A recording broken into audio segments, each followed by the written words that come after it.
Hay mucho debate acerca de cuándo, cómo, en qué momento somos llenos del Espíritu Santo.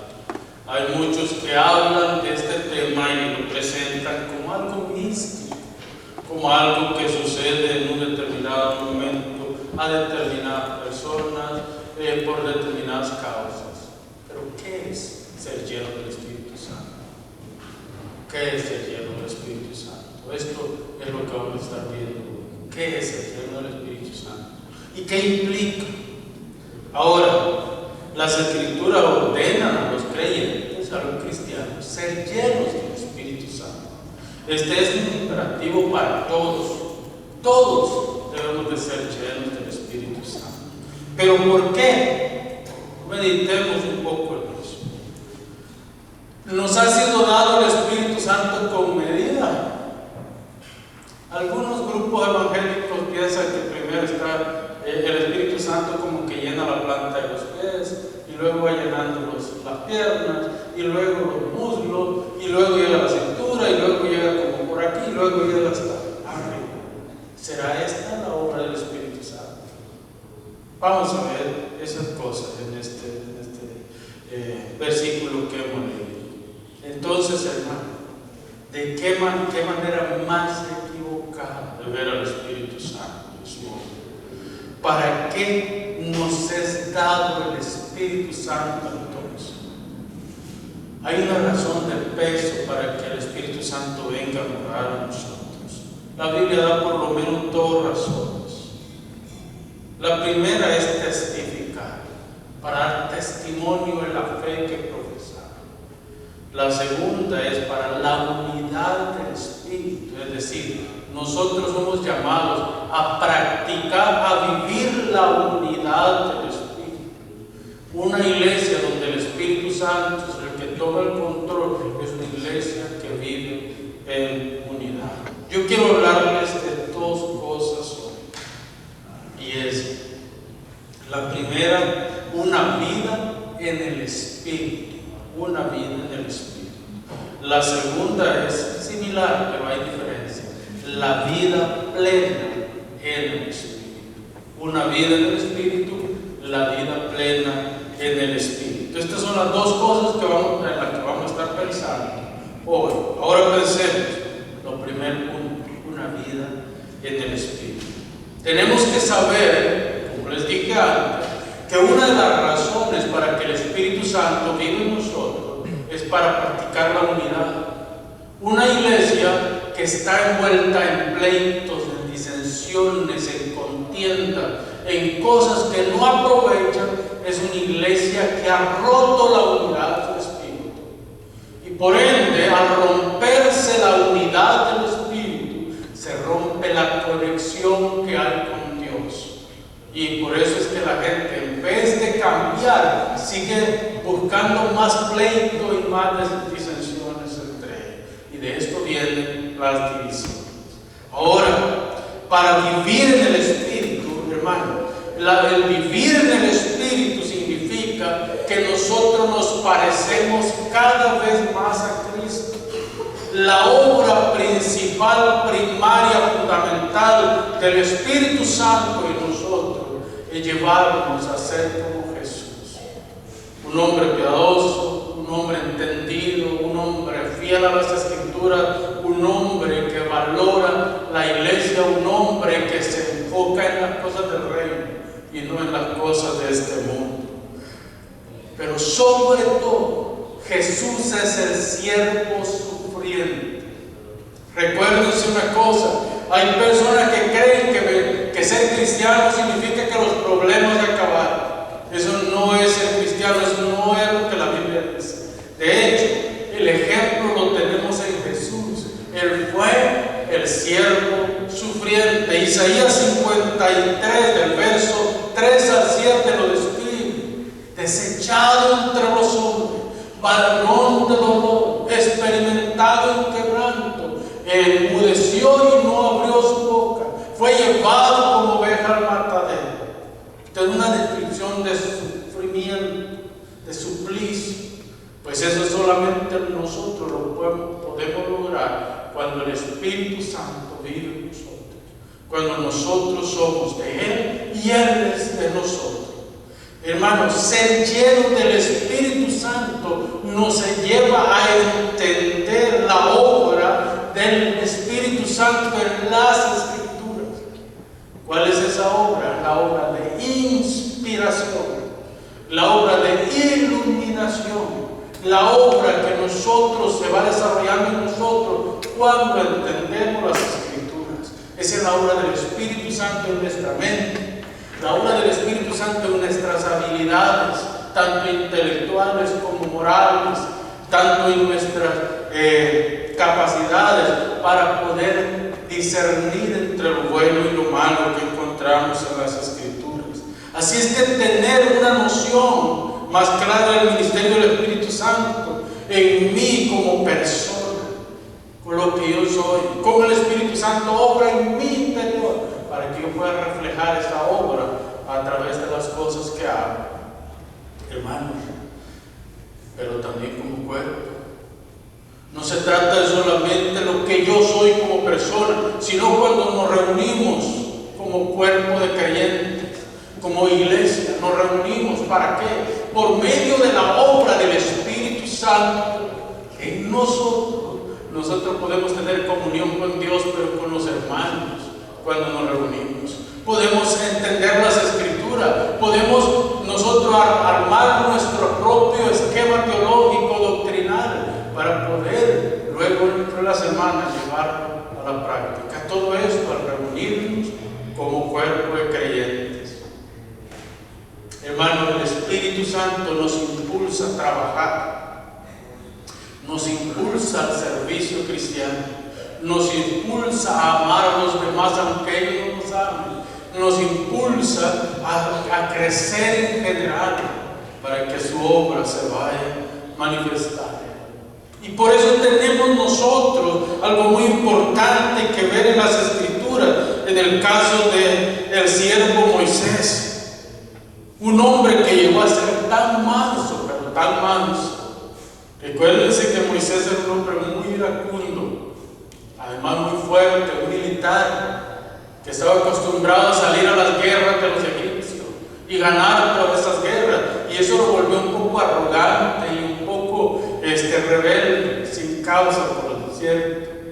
Sin embargo, cuando él fue llevado al desierto y en el desierto fue formado, fue en este desierto donde él pudo volverse el hombre más manso, y la Biblia lo describe como un hombre manso, a tal grado que soportó toda esa generación de israelitas que salieron de Egipto por el desierto, quejándose todo el tiempo y murmurando contra él. Y ojo, hermanos, que esta misma generación de israelitas había sido bautizados en el Espíritu y fuego en el Mar Rojo, pero también habían sido bautizados en la nube que los cubría con columna de fuego de noche y nube de día para protegerlos del calor del desierto. Ese mismo pueblo que habían visto las plagas en Egipto, ese mismo pueblo que habían visto abrirse el mar, ese mismo pueblo que habían visto ahogarse a los egipcios, ese mismo pueblo está renegando contra Moisés todo el tiempo. Y mejor nos hubiéramos quedado en Egipto, porque en Egipto teníamos carne, aunque trabajábamos como caballos, pero teníamos carne. Y este desierto Dios nos sacó para matarnos de hambre en este desierto. Moisés llegó un momento en que estaba por colapsar. Y después de que fue instruido por su suegro Jetro, Moisés, el Dios le habla y le dice: mira, apártate 70 varones del pueblo, en los cuales yo reposaré con mi espíritu sobre ellos. Veamos el verso 14 y 15 de Números capítulo 11, donde ahí vemos que comienza la obra. La queja de Moisés es: no puedo yo soportar a todo este pueblo, que me es pesado en demasía. Es decir, estoy harto de este pueblo, estoy cansado de este pueblo. Y si así lo haces tú conmigo, yo te ruego que me des muerte. si he hallado gracia en tus ojos, y que yo no vea mi mal. Prefiero caer en tus manos, Dios, antes que caer en las manos de este pueblo. Porque este pueblo va a tornar ingrato conmigo, pero si tú me tomas en tus manos, yo prefiero que mi mal venga de ti, no que venga de este pueblo. Que este pueblo me va a hacer pedazo, mientras que tú me vas a matar con misericordia. Es algo extraño eso, ¿verdad? Tú me vas a quitar la vida con misericordia, este pueblo me va a matar sin misericordia. Y Dios le dice, mira, Moisés, Moisés le dice, estoy harto de este pueblo, estoy cansado de este pueblo, se queja por todo y de todo, estoy cansado de llorar. El camino, la carga se hizo mucho más pesada. Pero sabe una cosa, y me encanta lo que Moisés hace. Moisés no va al pueblo, sino que va a Dios y presenta su causa delante de Dios. Y Dios, ¿qué es lo que le dice? Mira, Moisés, yo entiendo tu pueblo, yo entiendo este pueblo, porque también a mí más de una ocasión me han hartado y esto. Sin embargo, yo te voy a decir algo, apártate 70 varones del pueblo. Vean el verso 24 y 25 de este mismo capítulo. Y salió Moisés y dijo al pueblo las palabras de Jehová, y reunió a los 70 varones de los ancianos del pueblo y los hizo estar alrededor del tabernáculo.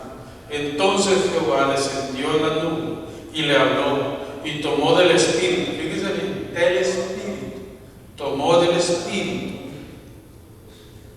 y que estaba en él, y lo puso en los 70 varones ancianos, y cuando posó sobre ellos el espíritu, profetizaron y no cesaron de profetizar. 70 varones. Dios vino. ¿Y cuál espíritu era el que tenía Moisés? ¿Cuál espíritu? Era el espíritu de Dios el que había posado sobre Moisés y Moisés. Entonces Dios puso del mismo espíritu que le había dado a Moisés, vino y de ese espíritu puso de los 70, y empezaron los 70 a profetizar. Pero como ustedes saben que entre la gente siempre hay uno que es más rebelde que otro, y 2 no se presentaron a la convocatoria de Moisés, solamente fueron 68 los que se presentaron, y 2 se quedaron en sus tiendas. 2 se quedaron allá en las tiendas. Pero aquí hay una demostración del poder de Dios, que significa que el poder de Dios no se limita al espacio, no se limita al tiempo, no se limita a las circunstancias, no se limita a las personas, sino que es soberano sobre todo y sobre todos.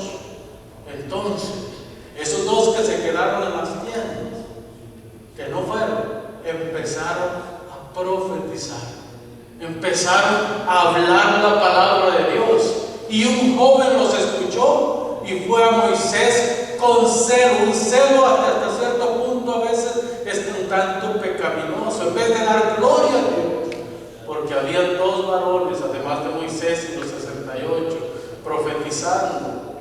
Fueron a Moisés y le dijeron, hay 2, Eldad y Medad, que están profetizando en sus tiendas. ¿Qué quieres que haga con ellos? Ay, como que uno pudiera callar a Dios, ¿verdad? Y Moisés le dice, ojalá y todo el pueblo fuera profeta. Ojalá y todo el pueblo predicara la palabra de Dios. Ojalá y todo el pueblo tuviera la capacidad que tienen estos 70 y este servidor, para que así pudiéramos todos ministrarnos los unos a los otros. Moisés era tan manso y humilde que no le importó que Eldad y Medad estuvieran profetizando.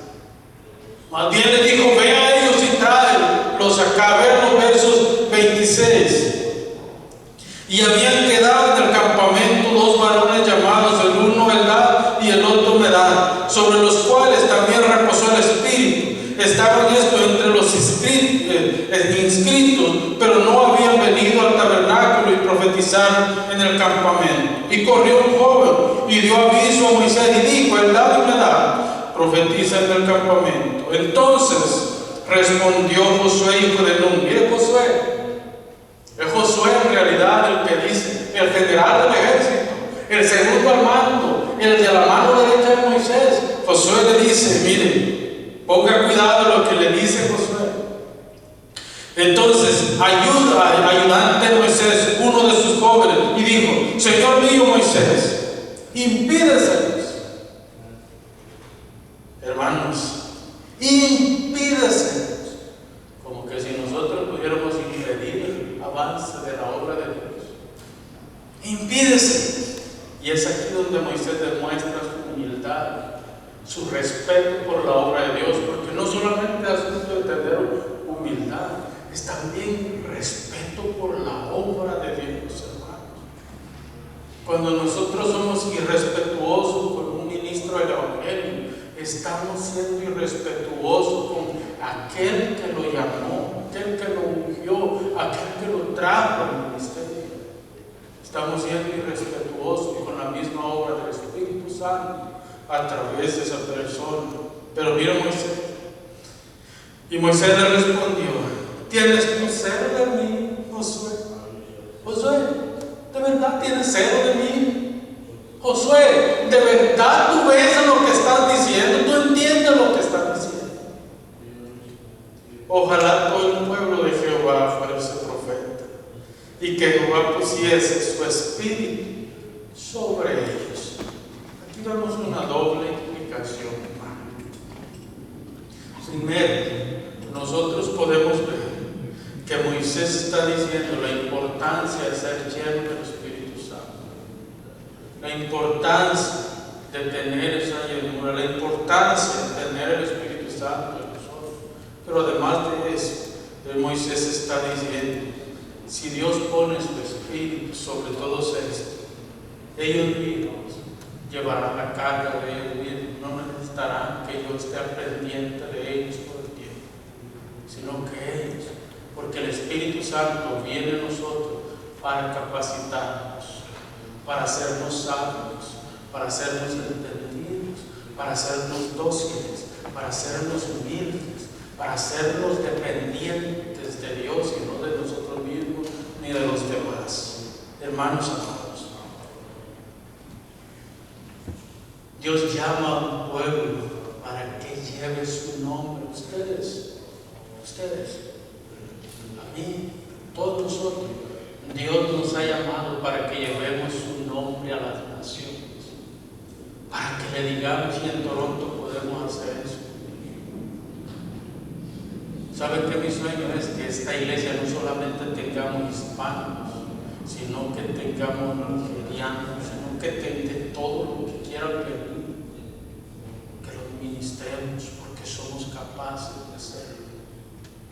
Por supuesto que el enfoque principal de la iglesia hispana, pero esta iglesia tiene que ser una iglesia que hace la diferencia en Toronto, que no estamos haciendo lo mismo que hacen los demás, sino que estamos haciendo la diferencia en palabra, en amor, en justicia, en esperanza para el pueblo que está roto.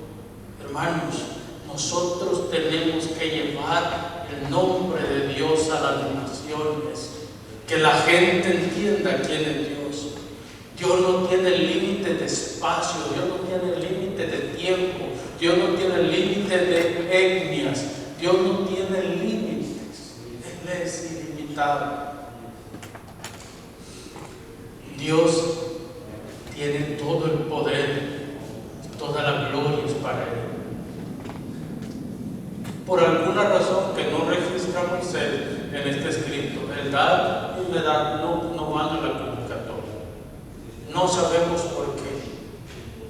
Es posible que eran como Moisés también, ¿no? De que, mira, yo soy tanto de la... Mira, y pusieron miles de ¿cómo se llama? Miles de obstáculos para ir a la convocatoria del Señor. Pero el Señor dice: no te preocupes, que seas tardo de labios no significa nada. Yo te voy a levantar. Ahora fíjese bien, todos que han nacido de nuevo han recibido el Espíritu Santo. La pregunta aquí es: ¿quién ha nacido de nuevo? Pero todos aquellos que han nacido de Cristo, de Dios, tienen el Espíritu Santo. Así como Israel fue bautizado en la nube, así como Israel fue bautizado en el mar, así como Israel fue lleno del Espíritu Santo, así nosotros, en el momento que reconocemos a Cristo como nuestro Señor y Salvador, somos sumergidos en el Espíritu para nacer una nueva criatura.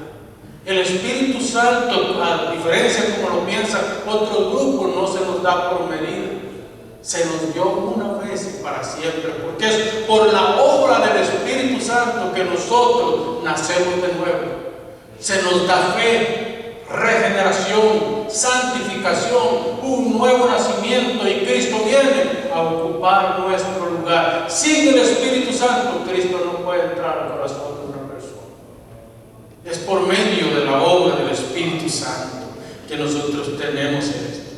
Fíjense bien. En el tiempo de Moisés, 70 personas fueron llenas del Espíritu, ¿verdad? Para la obra que tenían que hacer. En el aposento alto, cuando el Espíritu Santo es derramado sobre la iglesia, 120 personas son llenas del Espíritu Santo. Y dice la Escritura que empezaron a hablar en otros idiomas, ¿verdad? Capítulo 2 de Hechos. Empezaron a hablar en otros idiomas. No empezaron a hablar jerigonceras, no empezaron a hablar como ahora quieren argumentar algunos pentecostales, que empezaron a hablar en otros idiomas angelicales. No, habían medos, persas, elamitas, 13 diferentes comunidades que estaban presentes en ese lugar. Los escucharon hablar en su mismo idioma por los milagros de Dios. De hecho, la palabra que se traduce es etnias, dialectos. Esas son las palabras que se traducen en el griego original en ese capítulo 2 de Hechos. A diferencia del capítulo 12 de 1 Corintios, que se traduce glosolalia, es hablar en otros idiomas, que bien pueden ser idiomas angelicales, pero en este contexto del que les estoy hablando, ellos hablaban en otros idiomas, las maravillas de Dios. Pero vean el orden. Hermano, en algunas iglesias es un desorden, porque todo el mundo empieza a hablar y a gritar y a fanfarronear del que están hablando del Espíritu Santo, en un solo desorden y caos. El día de Pentecostés, Pedro se pone de pie y hace señales y le dice a los 120: cállense, porque la hora de predicar se llega. Y él empezó a hablar las maravillas de Dios. Yo no sé cómo los elamitas, los medos, cómo estaban ahí también todas las otras 13 tribus, todas las otras 13 idiomas que estaban ahí, les entendían a Pedro el mensaje que estaba profiriendo para el pueblo. Yo no sé cómo pasó. Lo único que le puedo decir es que todos entendieron, porque ese día 3,000 personas entregaron su vida al Señor después de que Pedro les predicó uno de los sermones más magistrales que encuentro en la Biblia. Pedro los prensó contra la pared y llegó el momento en que ellos dijeron: ¿qué tenemos que hacer para ser salvos? Y Pedro le dice: cree en el Señor Jesucristo y bautícese cada uno de ustedes. Hermanos, pero esto es lo profetizado por el profeta Joel, y Pedro quiere dejar en claro que esto es lo que el profeta Joel había profetizado cientos de años atrás. Y cita textualmente Joel 2:28 al 32. Y desde el verso 14, el pasaje que le leí, dice: entonces Pedro, poniéndose en pie con los 11, alzó la voz y les habló diciendo: varones judíos y todos los que habitáis en Jerusalén, esto es lo notorio y oído oíd mis palabras, porque esto no es tan ebrios como vosotros suponéis, puesto que es la hora tercera del día, posiblemente entre las 9 y las 12 del mediodía. ¿Quién se emborracha? Bueno, solamente los adictos se emborrachan a esa hora, ¿verdad? Y él le dice, es tan temprano que no pueden estar tomados. Estos hombres están llenos del Espíritu Santo. Estos hombres tienen la gracia de Dios en ellos, y por medio de la gracia de Dios, ellos han empezado a hablar las maravillas de Dios en presencia de ustedes. Fueron 70 en la antigüedad, y el Espíritu Santo venía esporádicamente a ciertas personas del Antiguo Testamento, pero a Pedro se le dio las llaves del reino, y no como creen los católicos romanos hoy, que Pedro tiene la llave y cuando una persona entra al reino de los cielos, Pedro corre a abrirle la puerta. Eso no es verdad. Eso no es verdad. Nosotros sabemos que Pedro tenía las llaves del reino porque el día de Pentecostés utilizó las llaves que se le dio, y por primera vez Pedro predica el Evangelio para que de ahí en adelante el Evangelio siguiera su curso en esta tierra, y los hombres que Dios había llamado para que proclamaran el Evangelio no pararan de anunciar las maravillas de Dios. Eso es lo que significa las llaves del reino, el reino de los cielos. Y fíjense lo que dice el verso 17, bueno, el 16. Pedro le está asegurando, mas esto es lo dicho por el profeta Joel, y cita textualmente desde el verso 17 hasta el verso 31, es exactamente lo que Joel había dicho en el capítulo 28, capítulo 2, verso 28 al 32. Y en los postreros días, dice Dios, derramaré de mi espíritu sobre toda carne. Ahora, cuando está hablando primero en los postreros días, ¿a qué se refiere Pedro? Se está refiriendo el tiempo del fin. Nosotros hoy vivimos los últimos días, los días postreros, los días de la gracia, los días del Espíritu. En el antiguo pacto se vivían los tiempos futuros, donde el Mesías vendría. Hoy vivimos los tiempos postreros, los tiempos después del Mesías, el tiempo del Espíritu, el tiempo de la gracia, el tiempo de la predicación, el tiempo cuando nosotros anunciaríamos a Jesucristo, el tiempo, la era del Espíritu. En los postreros días derramaré de mi Espíritu sobre toda carne. Toda carne no significa que todo el mundo tiene el Espíritu Santo. Significa todos aquellos que han sido lavados por Cristo tienen el Espíritu Santo. Si usted no tiene el Espíritu Santo, es porque no ha nacido de nuevo. Porque solo los que han nacido de nuevo, esos han recibido al Espíritu Santo. Y quiero hacer un paréntesis para contextualizar. Porque mucha gente cree que pasar al altar, hacer una oración y decir, yo recibo a Cristo como un Salvador, eso es nacer de nuevo. Eso no es nacer de nuevo. Hacer una oración de fe no es nacer de nuevo. Nacer de nuevo es cuando usted ha tenido una transformación de mente y de corazón. Cuando el Espíritu Santo ha morado, viene a morar en usted. Yo, que el Espíritu Santo de aquellos que ha tomado como hijo suyo, nunca se va. Aunque esa persona peque, el Espíritu Santo sigue en esa persona. Pero ojo, no lo va a dejar estar tranquilo jamás. ¿Por qué? Porque cada vez que peca es como que le eche. ¿Alguna vez usted se ha echado sal o limón en una herida que tiene? Pues el Espíritu Santo lo va a hacer que se retuerza de dolor por haber pecado contra Dios. Y si usted no siente dolor por haber ofendido a Dios, usted no ha nacido de nuevo. No ha nacido de nuevo. Porque el que ha nacido de nuevo siente en sus entrañas, siente dentro de sí un dolor tan profundo por ofender la santidad de Dios,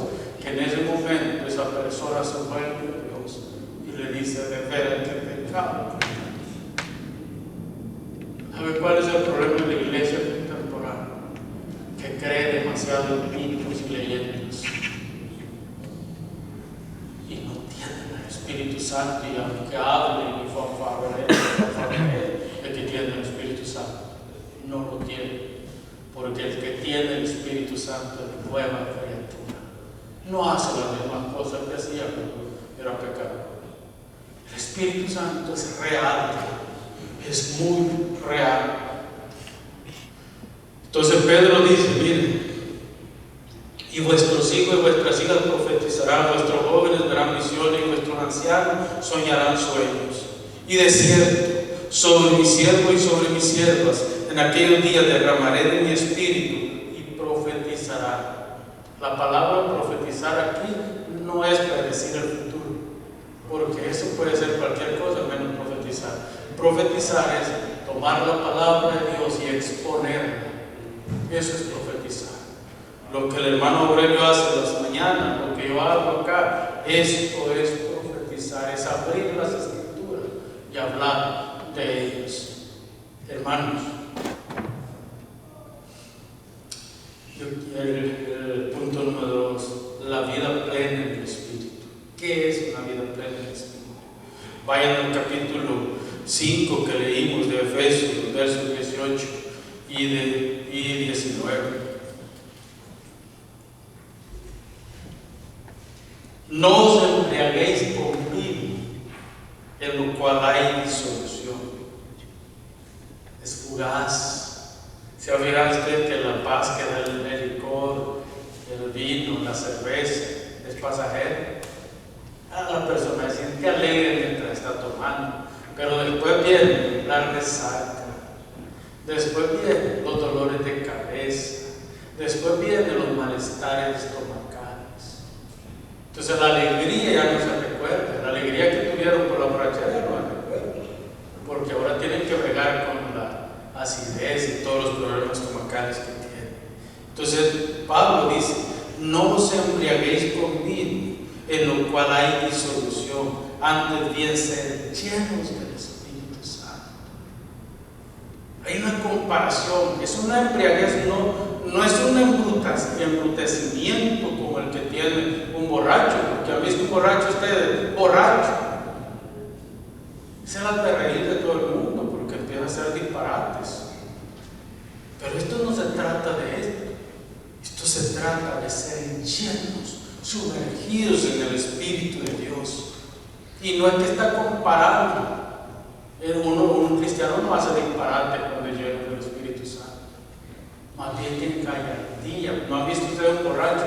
El que se vuelve valentón y a todo el mundo quiere golpear porque se siente. Pues es valentía para testificar de Jesucristo. Una valentía fuera de límite, como la de Pedro. ¿Se recuerdan Pedro semanas antes? Yo no lo conozco, no sé de qué me estás hablando. Y hasta con maldición dijo, yo te juro que nunca he visto a este hombre, que sea Galileo no me hace como él. Y Jesús sale del pretorio y queda viendo a Pedro, y Pedro se recuerda que le había dicho, antes que el gallo cante 3 veces, 2 veces me habrá negado 3 veces. Pero el día del Pentecostés, ¿verdad que no es el mismo Pedro? Porque el Espíritu Santo le había dado autoridad, ser llenos del Espíritu Santo, le había dado poder, le había dado autoridad para testificar de Cristo. Ahora vea el verso 19, hablando entre vosotros con salmos, con himnos y cánticos espirituales, cantando y alabando al Señor en vuestros corazones. Un verdadero cristiano, de su boca salen palabras de bien, salen palabras de bendición. No tiene tiempo para andar hablando de la gente. No tiene tiempo para andar peleando con la gente. Un verdadero cristiano lleno del Espíritu Santo, de su boca salen palabras de bendición. Palabras que llenan de vida su propio ser, pero también a los que están a su alrededor. Una persona llena del Espíritu Santo vive para agradar a Dios, pero también a los que están a su alrededor. Vive para eso. El verso 20, dando siempre gracias por por todo a Dios y Padre, en el nombre de nuestro Señor Jesucristo. Es decir, un hombre lleno del Espíritu Santo, una mujer llena del Espíritu Santo, glorifica la obra de Cristo en él y en la iglesia. Hermano, esa es la vida plena en el Espíritu. Es vivir para Dios sin importar lo que el mundo le traiga y le dé. La pregunta que yo le haría es: ¿tenemos esta clase de vida nosotros? ¿Vivimos esta clase de vida? Si no lo hacemos, todavía hay esperanza para que lo hagamos. Recuerdes, hermano, y con esto cierro, Gálatas 5, 22 y 23. En Gálatas 5 nosotros tenemos el fruto del Espíritu está dividido en 3 secciones. La primera nos conecta con Dios, con 3 virtudes que se mencionan aquí: amor, gozo, paz. Nos conectan con Dios. No podemos estar conectados con Dios y el Espíritu Santo nos pone paz en nosotros. Yo he tenido momentos de debilidad y yo veo que no me puedo ni hincar a orar porque no siento que puedo conectarme con Dios. Necesitamos amor, gozo y paz para poder conectarnos con Dios. La segunda tiene que ver con la conexión con los demás. ¿Cómo nos conectamos con los demás? Y hay otras 3 virtudes en esta característica del Espíritu. Primero tenemos paciencia. ¿Quién no es paciente para aguantar a la gente? ¿Verdad que todos necesitamos desarrollar paciencia para aguantarnos los unos a los otros? Además de eso, benignidad.